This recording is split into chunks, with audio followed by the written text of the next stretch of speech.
বিশ্বাস কর দোস্ত, আজকালকে কিছু নেতা আছে, গলায় লম্বা লম্বা, কথায় লম্বা লম্বা বুলি, কিন্তু পকেটে তাদের লুটপাটের টাকা, আর লুটপাটের টাকার হিসাবের খাতা।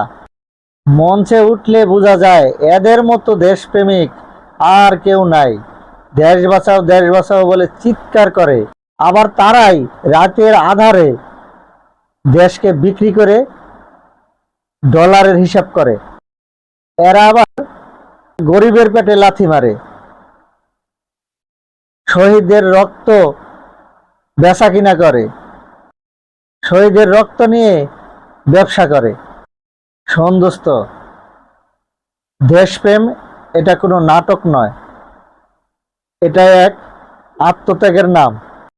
তাই বলি, মুখে লম্বা লম্বা বুলি না দিয়ে তুমি দেশকে কত ভালোবাসো তা একটু কাজ করে দেখাও, নয়তো বাংলার এই দেশের মাটির একদিন তোমার মুখোশ উন্মোচন করা হবে।